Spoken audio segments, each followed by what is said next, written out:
tanong dito, mabigyan nyo kaya ang ating girls at judges ng rason to love your performance?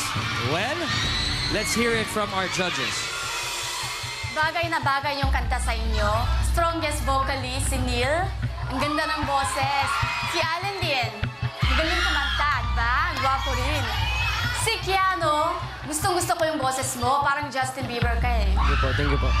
Si Reynolds, si Raymond, medyo sakto lang yung pagkanta, pero ang cute-cute ng smile nyo, nakaka-in-love. Ito yung grupong parang puzzle. Pag solo-solo lang, may kulang. Pero pag kasama na, pwede na. Di ba? Yan ang isang grupo. So, gusto na gusto ko yung combination. Sabi ni Vice, kanina yung unang group, yun daw yung gusto niyang mahalin. Yung pangalawang group, yun yung gusto niyang magpaloko. Etong pangatlo, alam mo Vice, bagay sa kanila, ito yung gusto mong alagaan. May vibe kayo ng baby eh. Yung parang ang bango-bango. Pero syempre, meron talagang mga nag-shine sa inyo. Napakaganda ng boses ni Neil. Eto, si Keanu. Keanu, ang ganda rin ng boses mo. Kaso nga lang ina-assign sa'yo na line, pakiramdam ko hindi mo naabot ng maayos yung note. Kaya nawala yung rapport mo sa girls. Si Raymond naman. Oo, nawawala sa timing yung pagkanta. Pero all in all, ayun, ang cute niyong lahat. Congratulations. Salamat po. Yung sinabi ni Ying, mag-agree ako sa'yo doon. Happy! Like si Raymond, medyo off timing talaga, di ba? Di ba? Ganun talaga eh. Keanu, masyadong mataas sa'yo. Isigaw mo na, lumulukot na yung mukha mo.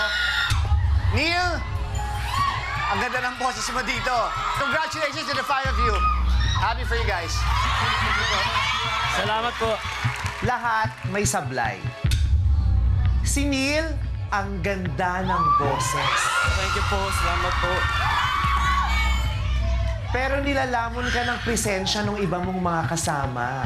You look so insecure. Para kang takot na takot, hindi ka nagbe-blend sa grupo mo. May sarili ka lang mundo.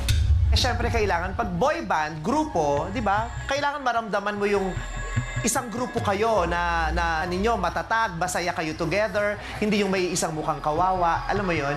Kaya yun ang tatrabahuhin mo. Kung paano mo maipaparamdam sa amin na confident ka. Si Raymond, ang gwapo-gwapo. Thank you po.